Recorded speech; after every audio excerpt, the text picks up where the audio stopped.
Hey, what's up, Cream Gang? So it's your girl Cream, and I am back today with another video. So today's video, we are going to be doing a bit of a Q&A session. So I asked you all on my community tab to go ahead and leave me some questions. That way we can go ahead and get on live and chit chat. But I wanted to do maybe like a Q&A style questionnaire today, but we'll still definitely go ahead and get on live. But I wanted to go ahead and answer some of these questions. So that's the topic for today's video.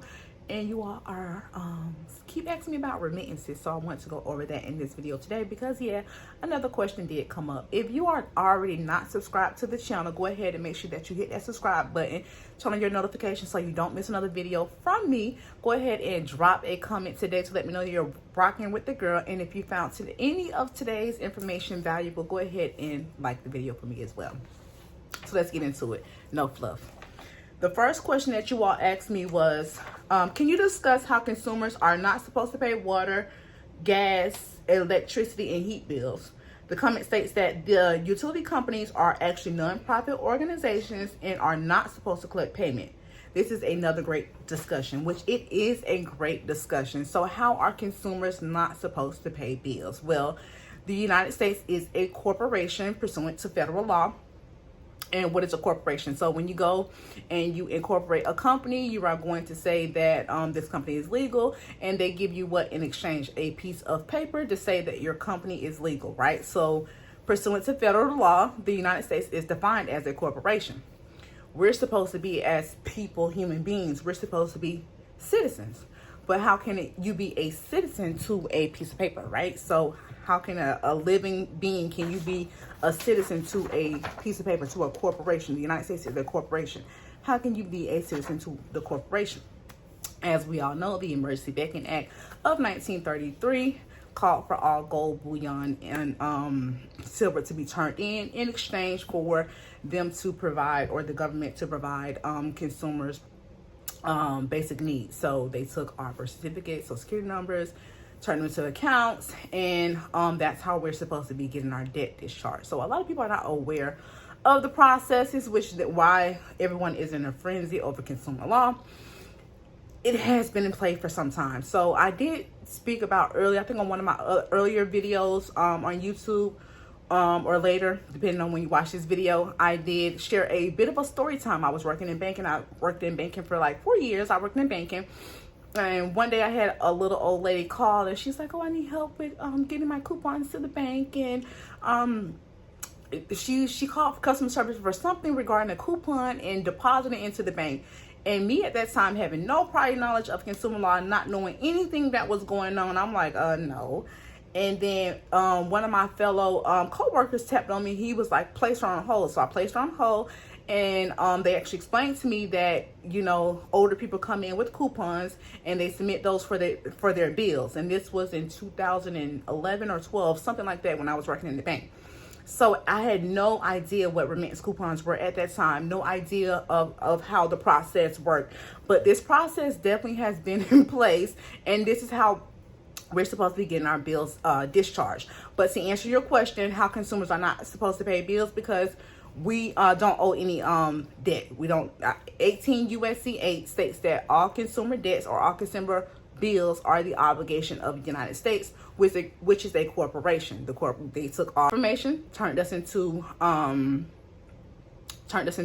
businesses, and they took all gold. There's no money. You can't pay bills. You're just supposed to be using your credit and discharging your debt. So that's the answer to that question in a nutshell.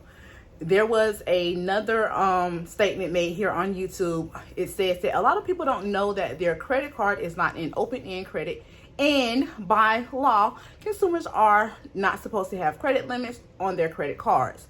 It says, I think this would be a great discussion to wake people up for real. So this may be a great discussion. For this one, I think I may go ahead and go live on YouTube for that one. So we'll go ahead and answer that one on live with you guys, just to get you guys engaged and a little more interactive with me. So we'll definitely go ahead and go live on that topic. So let's go to the next question. It says, I like all of these comments and are saying, but my top two would be remittance coupons and the process, my apologies, and identifying fraud in auto finance contract and getting your money back in car title. which I feel like this was a good question, because this is the mentality of most people who are just divulging into consumer law. They want to know, how can I discharge my debt? How can I get my car title back? They feel as if that's just the way to go when it comes to consumer law, but it's much deeper than discharging your finding fraud in your contract and getting your car title. 15 USC 1635, the right of rescission law, has been floating around a lot, stating that you can get your car title back using that law. That video is going to be dropping on my YouTube very soon here. At a later date, I'll go ahead and put the end card up here. But furthest from the truth. Your other question was in regards to remittance coupons process. So I am actually dropping a video soon on the remittance coupon process. So with the remittance coupon process, I know a lot of you have been told that you can take your remittance coupon and you can discharge it, as I just stated in my story, that back in the days that you were able to take your remittance coupon and put it in the bank, and that's how, you know, older people were paying their bills. But now everything has changed. The government isn't wanting us to be so much aware, so they're making it definitely more difficult, right? So when it comes to the remittance coupon process, it's not just you can take your remittance coupons and deposit them into the bank, which that is how you're supposed to do it, but there's a process that goes with it that I actually cover over in my billing error dispute class, Run That Remedy. So I go in depth into that process, but you have to actually place your creditors on notice before you submit them your remittance coupon. So your remittance coupon is going to go on notice with your billing error dispute. So that's how you're going to be doing that. And then when it comes to it, you actually endorsing the coupon, I'm going to go ahead and drop a video on my YouTube to show you all how to actually endorse your coupons. But just remember, you can't just endorse them and deposit them, right? So you have to be sitting in your billing error dispute along with your remittance coupon, and that's the process that you're going to take.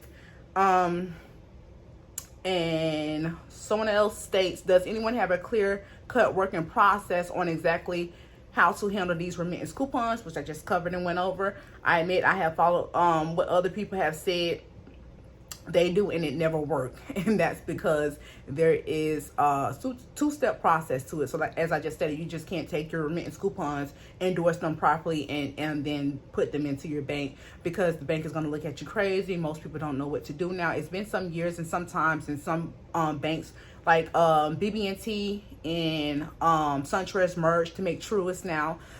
So bank processes and procedures and policies change all the time. As consumers, we're learning and getting educated on consumer law, but when you're going into these banks, sometimes they may not have the knowledge of consumer law that you have. Some do, some don't, as I shared in my earlier story. So just be mindful of that. And then the next thing was, seriously, what is the correct way? So that's the way that I teach inside of my course, Run That Remedy. But the correct way is to place the creditor on notice. That's by putting your accounts in that do not pay, do not collect status that you all have seen me mention.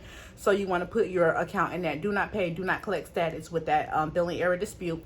Endorse your coupon properly, attach that coupon to your billing error dispute, and that's how you're going to go through the process. Of course, that's not the full in-depth how-to process, but that's pretty much the gist of it. So you don't want to be listening to a lot of regurgitated information on the internet. You want to actually, like for me personally, I provide you all the laws. This is the law. This is me breaking it down. Get your understanding, but definitely you refer to the law. Don't just listen to anything that I say, or just say that Cream said this or Sidity Cream said that. No. Do your own research. Do your own studying. Take the laws, read them, understand them, know how they work before you try to execute. A lot of people just want to jump in the water and execute, and you're gonna lose every time when you just learn the law and try to execute.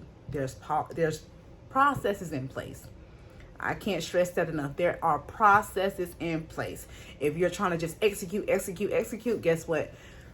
You're going to get turned down each time, because I can guarantee your guys are probably not even being able to state a claim. This, when you're talking consumer law, that law, L-A-W, law, you have to have some knowledge of law. If you don't have knowledge of law, you're going to lose every time. To continue on, she said, I have heard one just sign the bottom and front and put the amount as a negative and send it back in the envelope provided, or no, it doesn't get signed on the bottom right front. The signature only goes on the back, or to turn it into a money order. So again, I will be showing you all on my channel how you actually endorse your coupons, your remittance coupons, but it's not just you fill it out and send it in. So I just explained that. And the last question that we have is, I agree there is so much information is very confusing and contradicting, which is why if something is confusing and contradicting to you, you don't want to listen to a lot of people breaking down law for you, or you don't want to actually say, okay, Antoinette said this, and then it be concrete. No, what's concrete is the law, what's written in law. That's what's concrete. So if anything is contradicting to you, then you need to be studying so that you get an understanding of what's there, and not an understanding of what someone has broken down to you or stated to you that the law is. She said I had to do my own research. I know, but these legal terms are hard to understand. What's the point of joining groups and buying books if we can share accurate information? So I share a lot of free accurate information here on my YouTube channel when it comes to consumer law, or with anything paid, right? People have put their time into studying. So I put years into studying, into breaking down the process that I've executed and was able to be successful at. So when it comes to, it's just like with a millionaire. You're not going to run into a millionaire that's going to run you down their entire process and strategies on how they became a millionaire, unless you're going to pay them for their time. So when it comes to free information, I can tell you what laws all day long, but if you want me to break down the how do I do this, or how do I do that, and take me step by step through the process, the how-tos are always going to be paid information. So that's the best answer that I can give for that. But that is my time for today. Be sure to go ahead and like this video. Leave a comment in the comment section to let me know that you're rocking with your girl. And don't forget to subscribe to the channel. I will see you all in the next video.